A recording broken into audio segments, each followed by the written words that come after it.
WBAY TV, your first alert station. Action 2 News This Morning live stream starts now.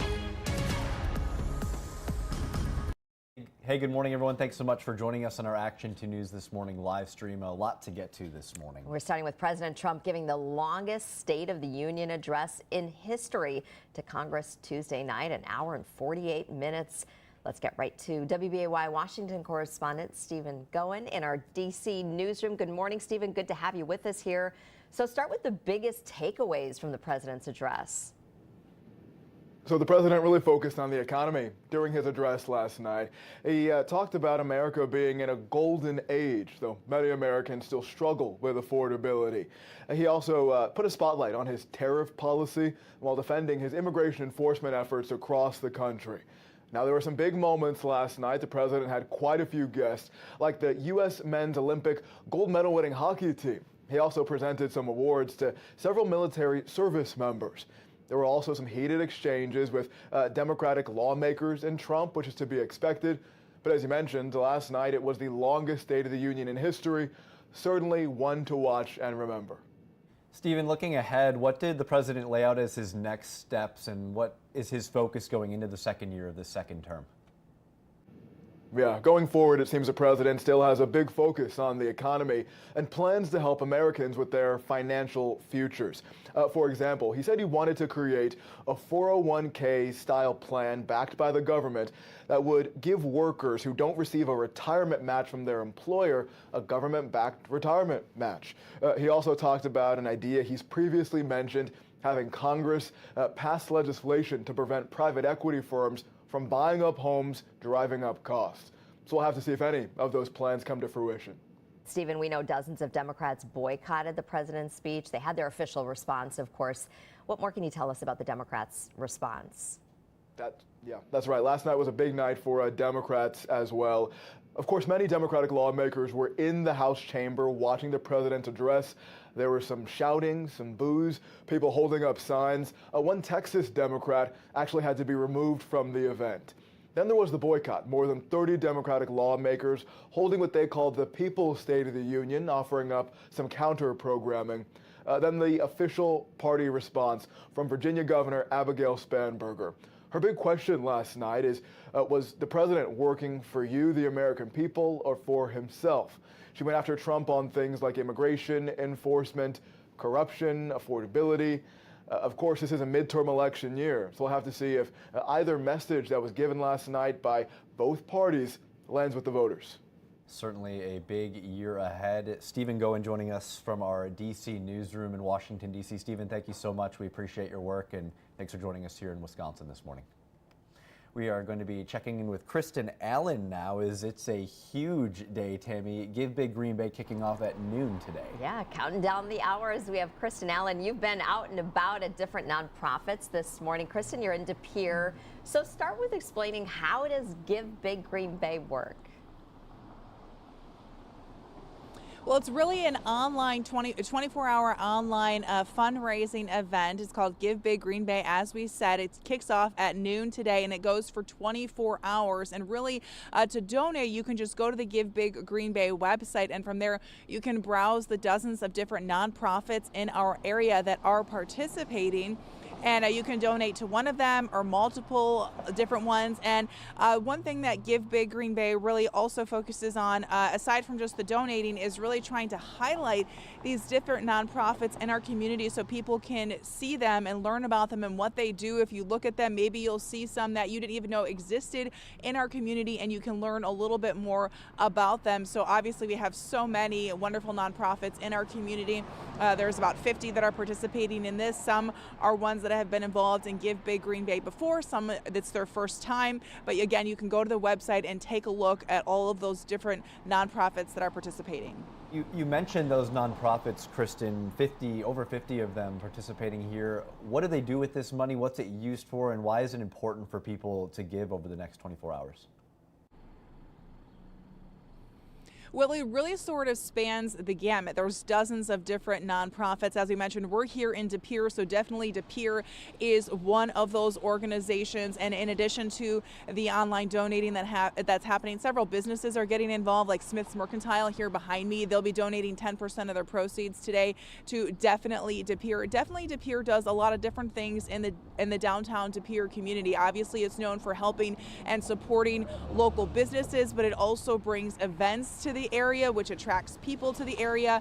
It enhances the public spaces, brings public art, and really just makes it attempts to make it a desirable place for people to live. I was speaking to the executive director yesterday, and she says there's been a tremendous amount of growth really looking back in the last 10 years. She said they only have about a 1 to 2% vacancy rate for storefronts, so they've really filled the downtown with a lot of different unique restaurants and shops. There's other nonprofits participating as well. Literacy Green Bay is another one of those, and that is an organization that teaches skills like reading, writing, math, English language skills to adults. It primarily focuses on the refugee and immigration population in our area, so helping them to learn the English language so that they can maybe go to a college, have better job opportunities, or just feel more comfortable socializing, being conversational and confident when they are out and about in the community. And it really just sort of spans from there, all those different nonprofits. They use the money for a variety of different things. Literacy Green Bay, for example, uses the money for the materials, the curriculum, some of them just using it for their basic operations. And of course, you know, this could be a slow time of year for different nonprofits, so it sort of gives them a little bit of a boost at sort of this kind of slow time of the year post holidays, and maybe people aren't giving as much anymore.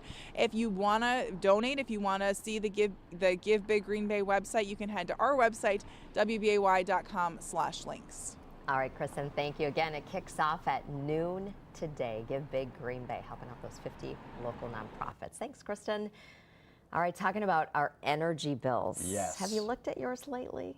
Some folks dealing with higher energy bills this winter, and there's a few reasons why out there. Emily Byer joining us live in Ashwaubenon to explain. Emily, what can people do about these rising energy bills? Can they stop it? Yeah. Hey, you know what, Emerson? I feel like I'm on like the what grinds my gears beat, because we're talking about bills, right? That's never fun, but this is something that you have to pay for, right? You got to pay for heat. So when you get that bill every month and you see it and it's slowly rising, you kind of start scratching your head thinking, what's going on here?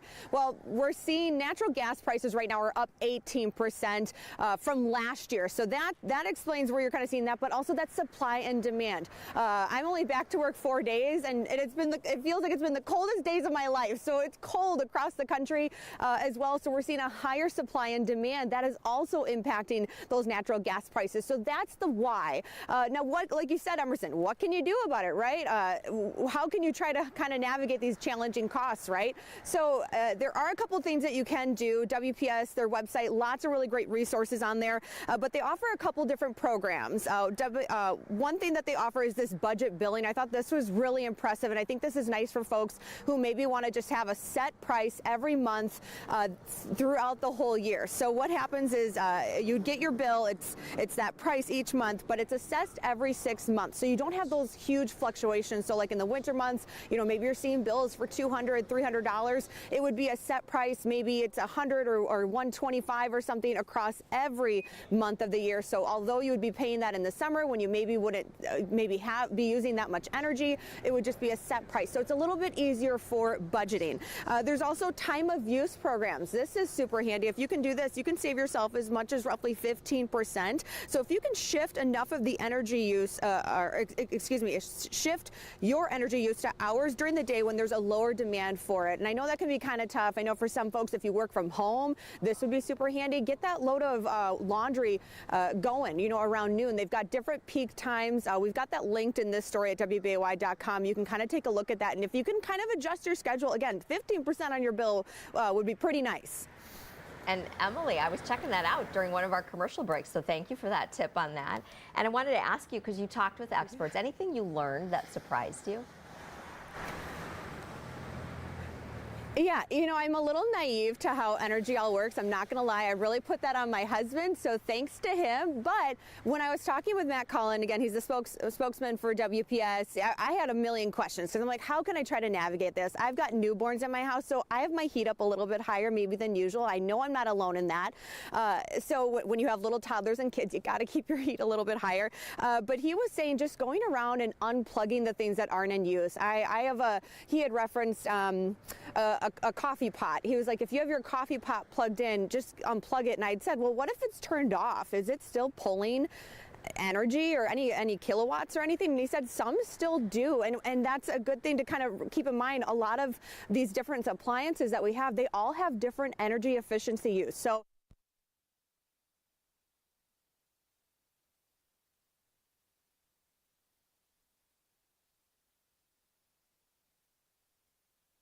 Yeah, we just lost Emily. Oh, She it was was talking. interesting I stuff. know. We were just chatting while Yeah. she was Cold. talking about like the energy vampires. Yes. It's the things that you leave plugged in that you don't need. So that's one Yeah, little it's good convenient tip. to have them plugged in. Yeah, I was going but to say another thing that we do at home is so we have rooms like kids off at college, right? They're not using their rooms. We close those Yeah. off, close the vents, and Yeah. so just every little bit That makes helps. sense, So. yeah. Cold is a battery And- vampire for Oh, our right. microphones that are out there. Yes. So I'm assuming That that's could be probably it what too, happened with yeah. Emily there. It can really make Absolutely. those batteries disappear quick. But Aisha, we're talking about the safety desk today. Tell us about your topic, what we're chatting about. So we're talking about side hustle scams, which do, and I know, Tammy, you've talked about some of these before in your consumer alerts. A lot of but- people have side hustles out yeah, there. so we Yeah. were talking about how, the holidays are way over now. Maybe you still have bills to pay. Well, we all have bills to pay, but, maybe residual debt from the holidays and just getting out and about over the winter. Or just in general, you need to make some extra cash and you want a side hustle. Just be careful with some of these scams.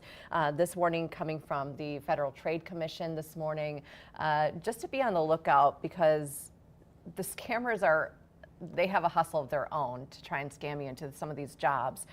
Maybe it's something like reshipping packages or data entry or something else that you can do from home. I see those a lot, and some of them are scams. So you just have to be careful when you see some of these that come out of the blue. So the FTC says these scammers often try to lure you in by promising a flexible schedule or a high salary. There's no actual gig. Obviously, they're looking for a couple of things. They want to steal your money or they want to steal your identity by taking your social security number or your bank account number. So to spot a side hustle scam, this is what you're looking for. Obviously, scammers always promise big money for little effort. So be wary of ads promising fast cash or minimal work. Scammers like to pressure you. That's in every instance that we talk about with these scams. If someone insists a gig will disappear if you don't accept it right away, just walk away because you should never be feeling that pressure, whether it's in this instance or any situation. Looking for a job though, no legitimate gig will make you pay for expenses, training, or anything else to get that job.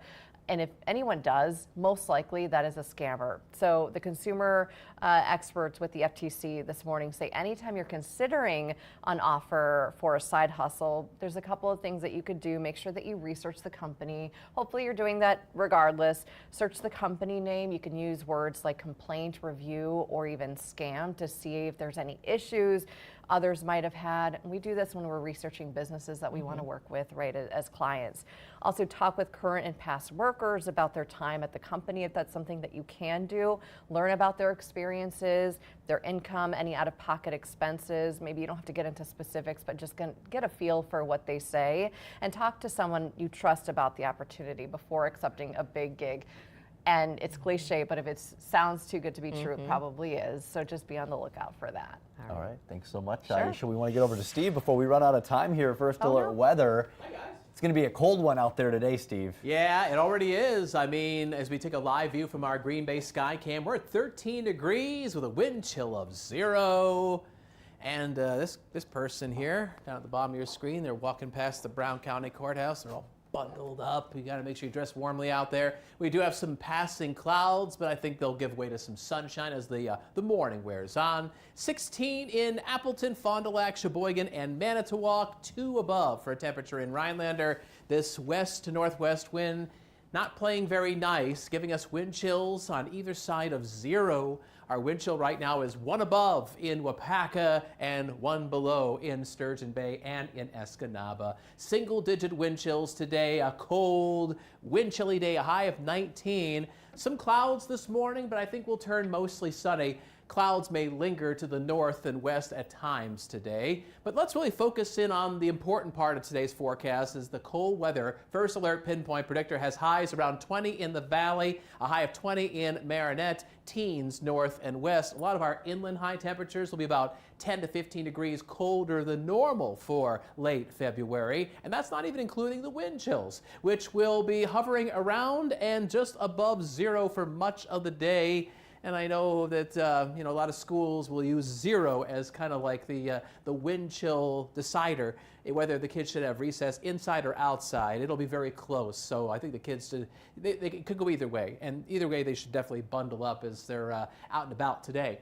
Are you guys ready to hear about our next weather maker? Go for it, yes. All right, so we've got some more snow in the forecast. I wouldn't say a lot, but we'll have some snow showers for tomorrow, and slick travel is possible, especially across the north woods. Our severe weather outlook tomorrow is in the low category across northern Wisconsin. To our west, there's 2 areas of low pressure. The stronger one's in Montana. It's producing rain and snow showers. That one's actually going to go south of us. The weaker storm system is going to be heading in our direction. And so tomorrow we'll see overcast skies, some passing snow showers. Predictor brings this conga line of light snow through during the morning, the afternoon, with the flakes flying away as we go into the evening. Up to 1 inch is possible across the north woods, while areas farther south only see a coating or a dusting. So here's your First Alert Super 7-day forecast. 19 today, and then tomorrow 33 with some snow showers, and then Friday, warm, a high of 49 degrees, but it doesn't stick around as our highs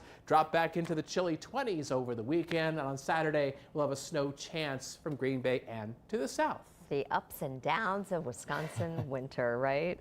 The roller coaster continues. Yeah.